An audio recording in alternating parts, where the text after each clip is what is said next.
Hello, Petite Palette friends and students. I am Miss Michelle, and I am the owner of the Petite Palette and the main teacher here at our art school. And I am sitting in our studio in our big, huge main classroom. If you've never been here, I would love to give you a tour, and maybe when we're done with our project today, I will. So I want to show you how to create a bookmark, and it looks like this. This is the project we're going to make together, and this one was made using these types of paints. Okay, so a little bit more of a professional grade watercolor in the tubes.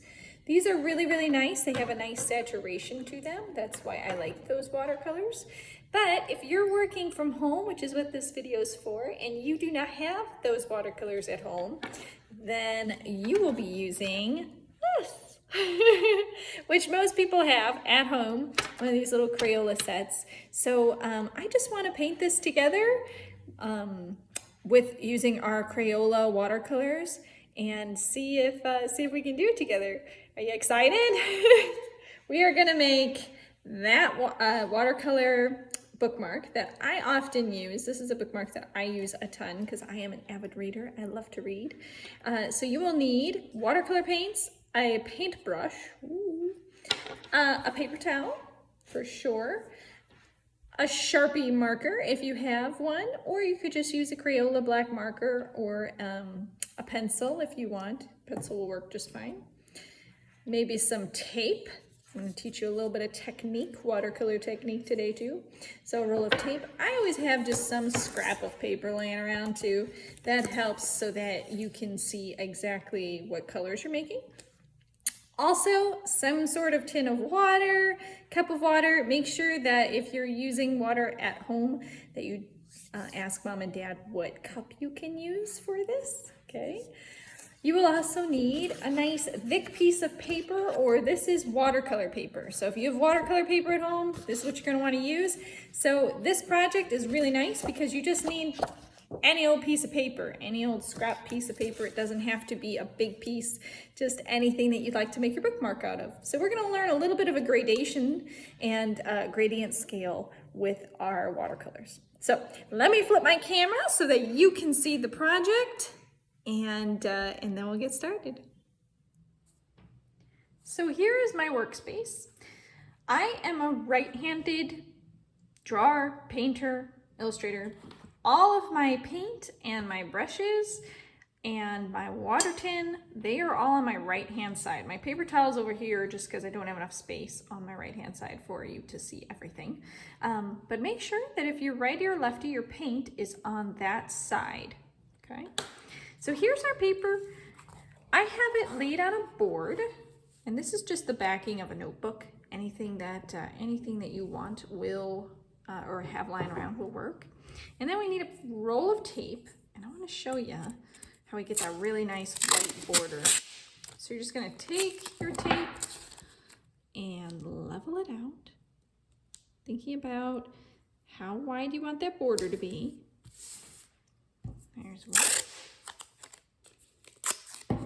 And two. Be sure that you use a masking tape for this, or artist tape. You don't want tape that will be too sticky. If it's too sticky, it'll rip your paper. So this is all prep work whenever you're doing watercolor.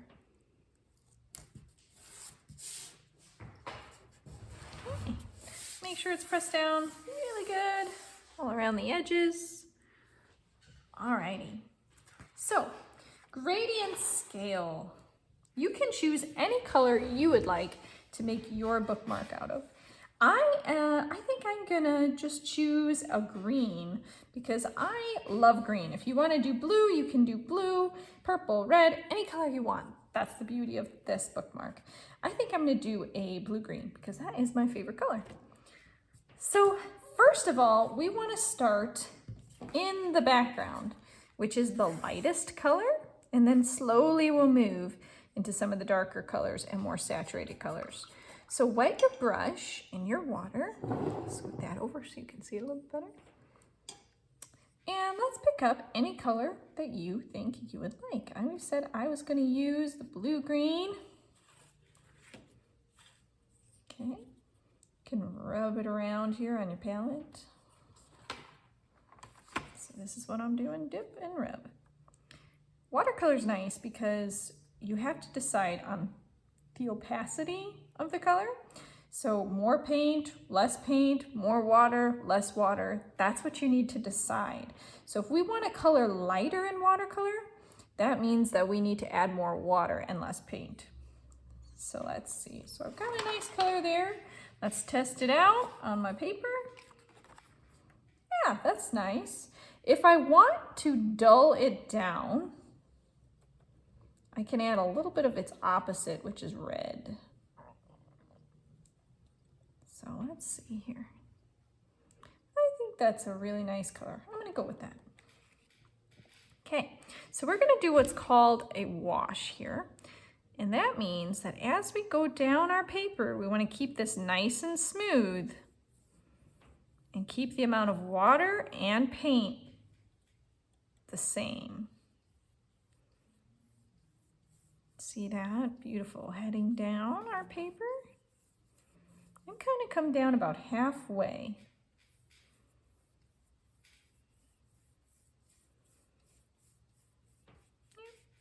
Right about there, I think is good to go. Okay. So I forgot to mention, need one more thing, a blow dryer. This will help the process go a whole lot faster. So grab a blow dryer. Once you're done with that step, hit it with the blow dryer. It only takes a second. So let's go.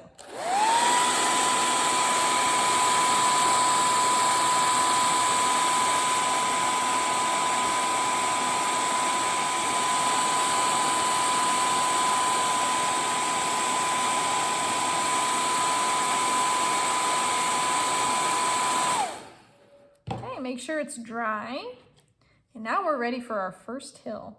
So whatever we just used for that color, we want more paint, less water now. Okay, so we're making it slightly darker. Okay, so that color had more water in it. This time I want more paint. You can see it just kind of swirling around. So let me see what it looks like. That's not bad. I'm gonna add a little bit of red because I like to dull my color just a little bit. I think I need a touch more water. Okay, so try it with your color. Let's see what it looks like. Okay, so I'm gonna start right out where my sky ended. Oh yeah, that's nice. And I'm just gonna pull in a little bit of a hill or a mountain here and bring it down. Paint through your hill, just like this. Okay, so that's our first one. Dip in the water, and then we're gonna carry the water out just a little bit like that. Okay, after every hill we do, we're gonna hit it with the blow dryer, because if we go over it with another color right now, it will not work. We need to make sure that we dry it in between.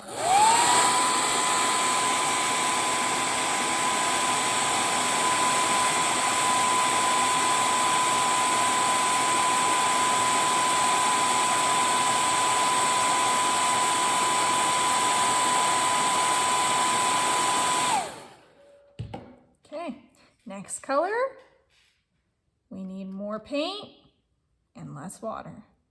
So every hill we do, every hill we paint, it's gonna be a little bit more paint, a little less water. So I'll test it out. I think that that looks good. We'll find out when we put it on our paper here. Okay, so I wanna cover up this little area right in here. And let's see. That looks about the same saturation, which means about the same darkness. So I'm gonna add a little bit more paint to my pile. And let's see if we can get it right this time. Yeah, there we go. So get that hill. I think I'm gonna add one more in here.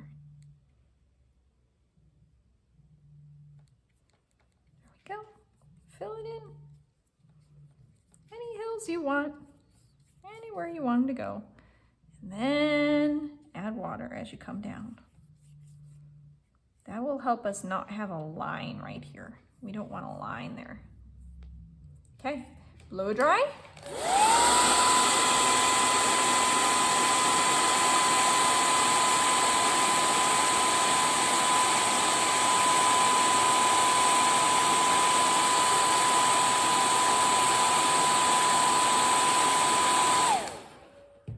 And we'll go on to our next color. So once again, this is called gradation. It's slowly getting darker. Okay, and with watercolor, the way you make something darker is not by adding black, but by adding more color to it. Less water, more color. See, some more paint, less water. And I'm adding a little bit of red to it, just to darken it up a little bit. So it dulls it down, so it's not bright, bright green. It has a little bit of a duller green to it. Okay, let's try another hill. Where should I put this one? Let's see, how about one? Ooh, yeah, I like this color. Let's put one right through here.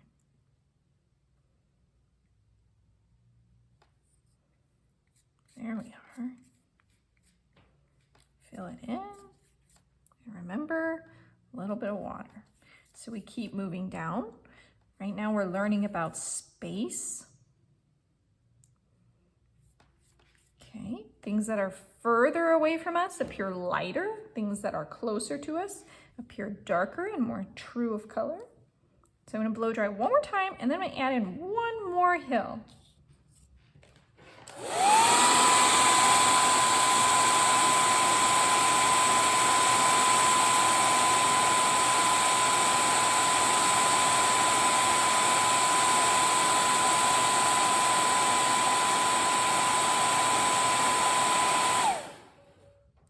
So this last hill, I want it to be darkest and most saturated. Most saturated, once again, means most paint. Okay, not necessarily darkest, but the most amount of paint. So I'm grabbing quite a bit of that green. And of course, I mixed a little bit of red into mine to make it a darker, duller sort of green. Okay. Testing it out on my paper. That's nice, okay? Final hill. Let me see here. Let's put it right in here. I'm actually gonna make it even more saturated. So more color on my brush, less water.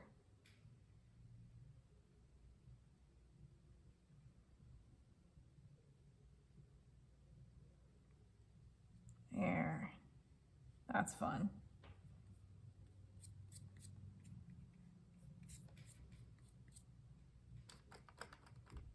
I think it needs to be even more saturated. So I'm going through with a little bit more of my paint. There we are. Notice how I use the side of my brush to get the edges. I don't use this part of the brush, I use the side. That's why we're using a flat brush. You can use a round brush if you have a round brush at home as well. It's just the flat brush makes this nice and easy. Okay, so once you're done with that, we're going to just pick up water and carry it down. So what'll happen is your brush is gonna pick up the pigment of that paint and just carry it down, just like so. That way, as you just brush water on here, as you come down, it gets lighter and lighter as you come down.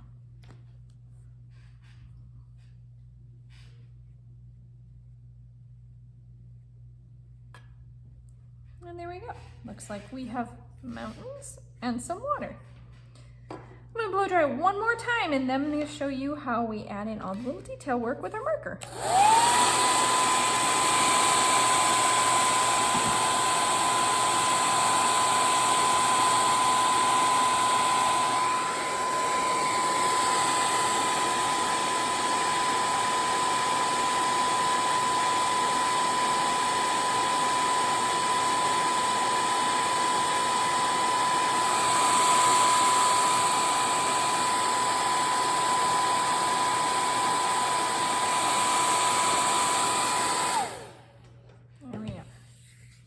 So if you ever take a watercolor class at the studio here, we would go into more about color mixing and why we use the colors that we use. It would make even more sense. So lots and lots of watercolor classes here at the studio. All right, let's add in some really cool birds in the sky. They're just V shapes, okay? So I think I'm gonna start them out right in, let me get my marker going, right in here. Now remember, things that are closer to us will appear larger. As they start to move away from us, I'm gonna make them smaller and smaller.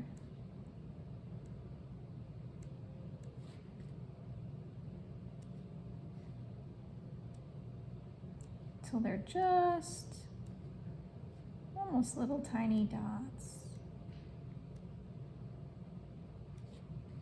Flying away from us, just like so. Okay. If you want to add a little person in a boat down here, that's really easy. Just draw a straight line here. Draw a little boat. That way it looks like it's in the water. Color it in.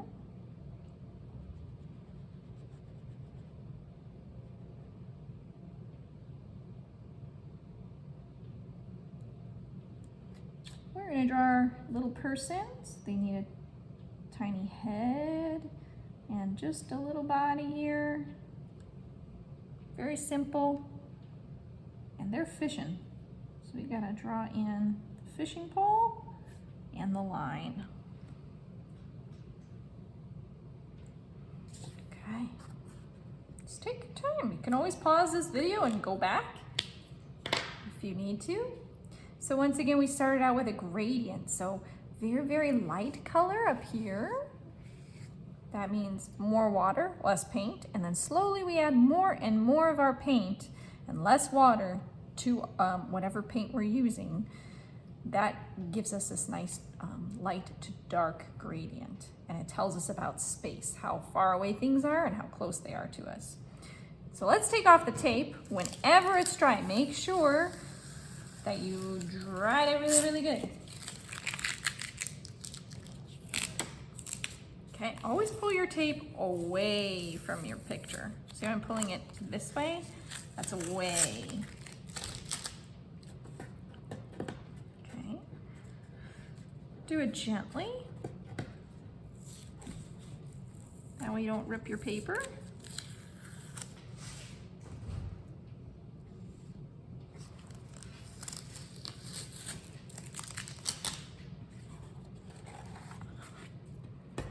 And then I want to show you one last trick on how to get a really cool edge. Okay, so you can notice on this one has edges that are really, really rough. Okay, that's called a deckled edge. Let me show you how we do a deckled edge.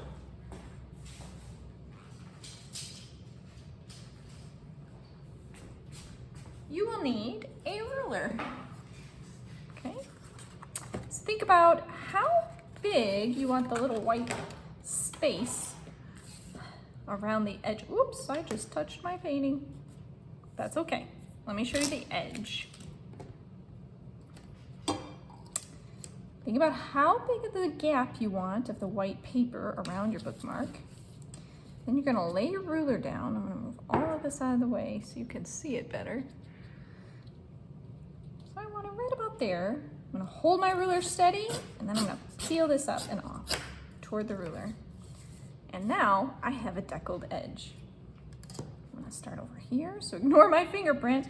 See, we all make mistakes sometimes, and happy accidents. We'll make it a moon. How's that? Spin it around, do all your edges.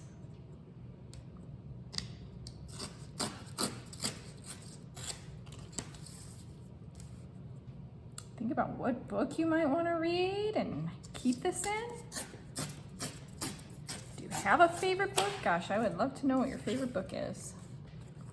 When you're all done, there you go. Let's see if I can fix that little spot here.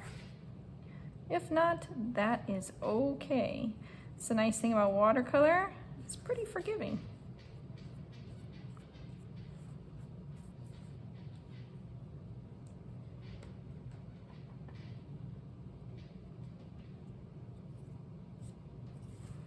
Okay, when you're all done, congratulations, you have yourself a bookmark. And every artist signs their work, so if you'd like to, be sure to sign or initial in the bottom right-hand corner. You can even date it if you'd like. Happy painting, friends, and feel free to jump online on our website and you can sign up for classes there. Thanks, friends. Bye-bye.